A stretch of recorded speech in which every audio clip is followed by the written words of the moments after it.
In today's video, I'm doing a house and property tour, as well as breaking down the renovations that we've done thus far, how much those cost, and what we'd like to do in the future and what we expect those to cost. We're gonna get down and dirty with the numbers in Central Ohio. So let's get started.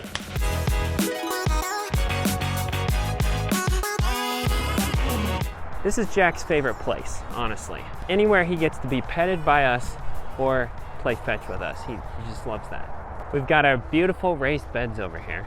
And our garage, where we keep all of the outside tools plus the cars. And this is the most recent sponsor of a video, the driveway that we just got extended. So the goal of this is to give us just a lot more space for turning around. And like if we have a party or anything, then now people can pull in here, they can turn around. Here is our chicken coop that we built earlier this year. Well, I guess late last year. Currently, there's no chickens in it because we're letting them find themselves throughout the property, not just in the chicken coop. Yeah, all right. They are loose currently, and we don't know where they are. No idea. They're probably in the neighbor's yard. And there's the beautiful roof, which we replaced last year. Really glad that we don't have to replace that again this year because that was Caleb's least favorite part. And here's the patio that we just replaced on Memorial Day. We still have some work to do on it. We're gonna put in a fire pit over here and put in some interlocking sand, but it looks great so far. As for the rest of the house, this thing was built, according to the neighbors who owned it, it was built in 1830. One of the major improvements was we got gutters put on, and we got the soffit and fascia replaced, which looks so much better now. It just really cleans up the edge of the house. Naturally, we have our American flag. What's been the most satisfying thing to see happen on the property so far? I think the soffit and fascia makes it look a lot better than it did. I agree. Yeah. I think my new favorite, once it's done, will be the shed. I am really looking forward to the shed because I have wanted My second favorite currently are these hydrangeas here. Yeah, very nice. Josiah, my brother, is a horticulturalist, and so he hooks us up with all the plants, tells us that they need water most of the time. So this is our favorite tree on the property because it's huge and it covers a good amount of the house throughout the morning and part of the afternoon. It makes our energy bills much lower during the summer. One of our big goals for what we're gonna do to this house is we're gonna build an addition onto it. And the reason is because it's 1,600 square feet, which is fine for us. But if we have a family, then we'd like more space, and also there's only one bathroom and it's very, very small. So our goal is to probably build like another 20 by 20 section off of this edge, right all the way over here. And then probably to like this wall. We might have a little extra basement space, and then we'll have a master bedroom and master bath on the first floor, which is gonna be awesome. And then upstairs we'll have more space, maybe an actual bedroom and probably a bathroom. And then Bailey wants a very specific kind of siding for the outside. I want the shingle siding in the cedar-y color. And then here's the porch, which has been really nice for storage so far, but our goal is to clean that up, put a lot of the stuff in the shed when we get that built. Maybe we'll find the chickens. So here on the other side, on this side of the property, I don't see any chickens yet. We have a lot of brush to still clean up. This whole side, there used to be a ton of brush, especially in the back, like right back here. Oh, there they are. Look, there they are. Yeah, I see them right now. Nice, at least they're still on our property. That's our property line right there where that stake is. What we want to do is clean up all of this, just clean up basically all the brush. This is like one of my favorite trees during the summer, the apple trees.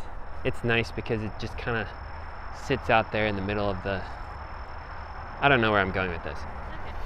All right, and this Edit that is, part out. right, and this is our newest project. We bought this cargo trailer back in December. What we're going to do is fix it up and build it out on the inside, so it's basically like our own camper. And then we're gonna turn it into an Airbnb on this property, which is much of why we extended the driveway the way that we did. So here's our plan. This used to be, I mean, it's a cargo trailer, so I think they used to take like racing vehicles and stuff in here. But we're gonna rip out all of the walls in here, probably the ceiling too. Just got a bunch of conduit for the electrical, and we're going to insulate it. We're gonna put in new electrical that's actually like inset into the walls and the ceiling. And then up here, we're going to make this be the bathroom, probably have a small shower over here, and we'll have a composting toilet over here so that we don't have to do quite as much plumbing work. And that'll probably be straight over this way. And then we'll have the kitchen. The plan is to have a little kitchen right here, knock out part of this, cut out part of the wall here so that we can have like a nice large window. And we'll probably have another window on this side. And then back here, we're gonna have a queen size bed, and then we might make it so that we have some storage below the bed. Depending where you're at, you might be able to open it up and just sleep with it open if you're in the right area and it's nice. We're super excited about this because ultimately our goal is to turn this into an extra source of income, but also our goal is to take a 2 or 3 month trip with this trailer after we've fixed it up and go around the United States and see the 48 states and just camp for a while. We have to figure out how to make that work with our incomes first, but that's the goal. At the moment, our plan is to replace the shed later this summer, and then in the fall and over the winter, we're going to cash flow the work on this, which we'll probably do the majority of it ourselves. Our goal is to have it done by the spring so that we can actually start our Airbnb next year. This is our other project. It is a shed right now, but it's very, very old. It's an ugly shed right now. Yeah, it's falling apart. There's a lot of water damage. The other section actually has a cement pad under it. So what we're gonna do later this summer is rip out the whole shed and then build a new shed, and it'll be like 14 by 24. And we'll have electrical in there and everything. It'll be like my own personal man cave. It's gonna be nice because we'll have some dedicated space that's actually nice, has plenty of headroom, and looks nice because right now it just looks really crappy. So we're gonna fix it up and landscape around it, and it's gonna help the whole Airbnb experience much better because we're gonna put the trailer back here. This is the gate through from the garage. So what's the actual setup of the trailer and the things around it? Like, what's it gonna look like back here? Oh, okay. So trailer will be there in the corner. We'll probably put a little patio or something out in the front. Not very big, but something small. Maybe put like a little grill out here for fun. In the middle here, we've had bonfires here before, and we'll probably pretty it up and make it like a nicer fire pit, and have just some chairs out here or something. String some lights in various places. It'll look a lot better than it does right now. And there are the chickens. Hello, ladies. Okay, so this black and white one here in the front is item A, and then the black and white one next to her is Rosie, and then the one next to Rosie is Gina, and then the gray one is Greta Lynn, and the one in the back, the red one, is Alice. We love our chickens. Day 2 of filming the house tour. So, this is our mud room. Hi. Hello, Jack. How are you? Good boy. I love this house. This is a great house. I like the property too. I like the chickens. And this is our only bathroom. Very small. See? It has all the necessities, but it has all the necessities in very small form. Mostly in space between the necessities. Quiet down. Okay, this is our kitchen.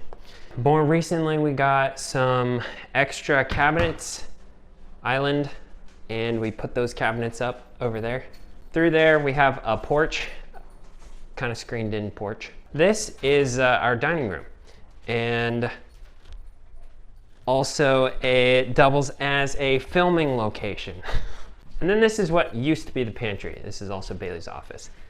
It's also the third bedroom on the list of, on the listing, on the real estate listing.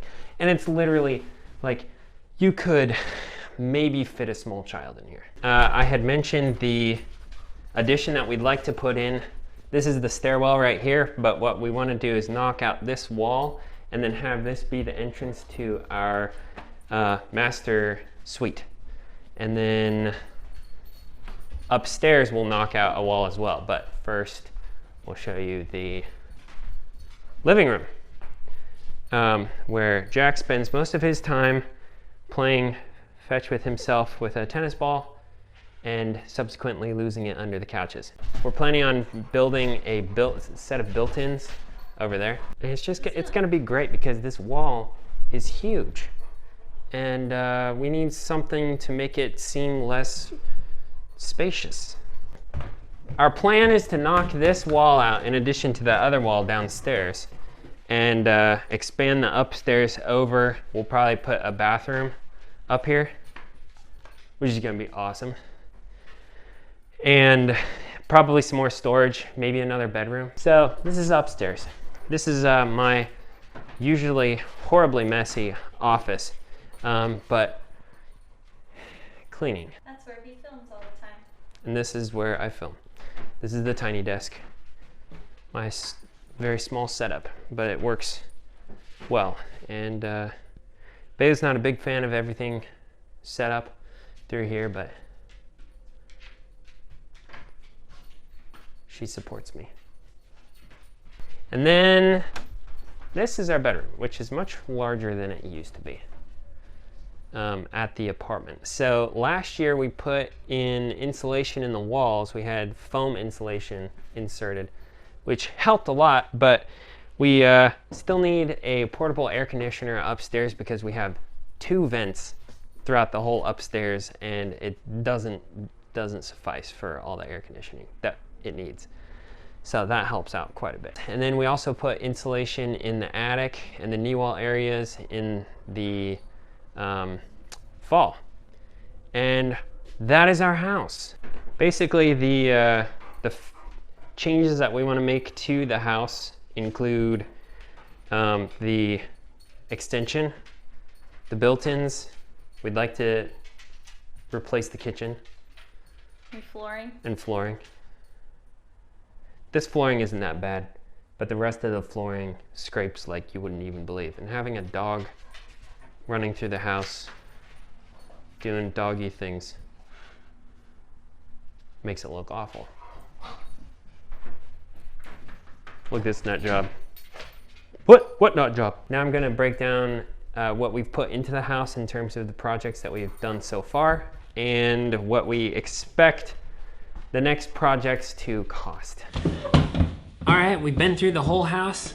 Let's break down some numbers. So first of all, we bought this house back in May of 2020, and the neighbors are the ones that were selling it, and it hadn't been lived in for like 3 years. So there's quite a bit of brush, a lot of stuff to clean up, and a lot of things to change. For one, this house was built in 1830, according to the neighbors, and it's been pretty obvious from everything that we've done to it so far that it's just a really old house. But it worked really well because Bailey really wanted a fixer-upper, which it qualifies in my opinion. We bought the house last year for $192,750 and put 20% down so that we could completely avoid the private mortgage insurance. So all in all, we financed $154,200 on a 15-year fixed rate loan where our interest rate was 2.99%. And I should probably mention that the property is 1.65 acres and the house is 1,600 square feet. In the tour, we mentioned a lot of things that we've done to the house and the property so far, and a lot of things that we plan to do. In terms of the work that we've already done, here's a breakdown. Right after we bought the house, we had a company put in foam insulation in the walls because there was like nothing in the walls already. It was just an old drafty house. I didn't actually have them do any insulation in the attic because I figured I could probably do the blown in insulation myself and save some money, which we did. Across all the insulation, that cost $6,038. Next, we replaced the roof over a couple of the hottest weekends in July and August. And we did that ourselves with a ton of help from family and friends. Our previous roof was very old and had moss growing on it, but now it's steel and it looks really nice. I don't have the exact amount calculated, but I did figure it was just over $8,000 in materials. Then this beautiful maple tree that's right next to our house and gives us a lot of shade decided to stick its roots in our old cast iron sewer line and damaged that. So we hired a company to come out and replace that line, as well as replace a lot of the old piping in the basement with PVC, and that cost $2,880. Over the winter, we fixed holes that were drilled in the wall for the injection of the foam insulation, and we repainted the whole house, which is why this wall turned green. Give this video a like if you like the green. Okay, Bailey did most of the painting. And the materials for that cost $121. In the late winter and early spring, we had a company come out and install gutters on the new roof, as well as wrap the soffit and fascia, which really improved the edge of the house. The gutters, soffit, and fascia cost $3,470. Then the patio was one that completely changed the look of the house. It was easily the trashiest looking area right next to the house. All right, here's the before and here's an after. Between renting a mini excavator, purchasing used patio blocks from Facebook, and the rest of the gravel and materials for the patio, that cost about $1,126. Then we had the driveway extended so we would have more space to turn around, as well as space for people to get back to the Airbnb, and that costs $2,700. And the total of all those things comes to $24,335, all cash. Oh, and that doesn't include the trailer, which we bought for $5,000. But I'm not including that because that's not actually a home improvement. I mean, after we get it done, we can take it with us if we sell the house. Now that's a lot, but let me now break down everything that we want to change and the approximate costs of all of those things. First, we want to build an addition on the house, which I mentioned in the tour. Likely 2 stories, maybe a basement as well, probably about 20 by 20, so maybe 1,200 square feet if we get the basement. It's a huge upgrade to the house in terms of space, but it'd be adding a lot of necessities like 2 bathrooms, probably a laundry room, a first floor master, a lot of much needed storage space. Now the thing is, we'll probably have someone build the shell and then we'll do all of the finishing ourselves on the inside because that's going to save us a buttload of money. So I'm not exactly sure what that cost is going to be, but between the work that someone else is going to put into building the shell and then just the materials that we'll put into finishing the inside, I'm estimating about $100,000. Also, this is non-pandemic lumber because we are not doing this until prices come down. Second, the siding on our house needs to be replaced. The stuff is old asbestos and it really needs an updated look as well. So we'll probably do a white board and batten look, and based on the estimates that I've gotten so far, it'll be about $8,000 to $10,000 to do the whole house. So I'm just gonna call it at 10. After the addition is built, we're going to replace the flooring. Our floors are not level at all and they're showing a lot of wear, so we just want to replace them so that it really updates the look of the whole place. We'll probably install it ourselves, so I'm estimating the materials are going to cost maybe $4,000. And really, who knows on some of these prices, they can vary a lot just because of the difference in the materials that we might get. The shed is what we're doing this year because it looks awful and it's falling apart, and it's right beside where the Airbnb is going to go, so we kind of want that to look nice. But the materials for that are probably going to cost about $10,000, and we're going to be doing that ourselves with the help of an experienced builder friend. And we're putting built-ins into the living room because that's really going to update that, and it's going to give us a lot more storage. And I'm estimating about $1,500 for that because Bailey's dad's going to be helping for that one. Anyone notice that we just recruit a lot of people to help us with our projects? The goal is to do this later this year, maybe early next year, because, you know, it could be a winter project. The kitchen is a big one that we'd like to upgrade and change up the countertops, maybe some cabinets as well, but I have no idea what that's gonna cost. I know it'll cost a lot, but I'm leaving that off for the time being. Also, we have no idea when that's gonna happen because there are a lot of other things that have to happen first. We also wanna add a wraparound porch around the front of the house, but I'm not including that either because I have no idea what that's gonna cost. Kind of in the same boat as the kitchen, it's gonna be a while before we do anything with that. And the last thing on my list is the trailer, which we're gonna be turning into an Airbnb. Now, this isn't a home improvement, so I'm not gonna add this to the amount of money that we'll be putting into the home, but I will tell you what I'm expecting to spend is between $5,000 to $7,000 for the material for the inside of that. At the moment, we're planning to work on it over the winter so that hopefully we can have the Airbnb up and running next summer. That's the goal. And we'll do most of that ourselves, so we'll be saving on labor at least. All told, not including the kitchen, the porch, or the trailer, it'll be about $126,000 for all the renovations, and we're shooting to do that all with cash. What did you guys expect? It's going to be quite the journey, but I think it's going to be well worth it. Now, these are a lot of major upgrades, but I have no doubt that we'll be able to get our money back. For one, real estate is a great investment. And two, we live in one of the fastest growing areas of Ohio, and we're in a really great school district that everyone wants to be a part of. And I think that this house qualifies as the worst house in one of the best areas. So we'll just keep working on it as we save cash, and it's gonna be a lot of fun to see where it goes. As I mentioned earlier, I really wanted to do this because I talk about our house all the time and all the changes that we're making to it. And real estate really is a great way to diversify investments. So since we talk about all things personal finance, real estate and your home is one of the most personal parts of finance. Having said that, if you enjoyed it, I'd love to hear from you. Tell me about your house and what kinds of changes that you're making to it. Also hit that like button, subscribe button, and notification bell. I really can't tell you how much I appreciate when people like and subscribe. And remember, money doesn't have to be confusing. You can control it. If you'd like to see a video I made about the best way to buy a house, check out this video up here. And if you'd like to see my most recent video, check out this one down here.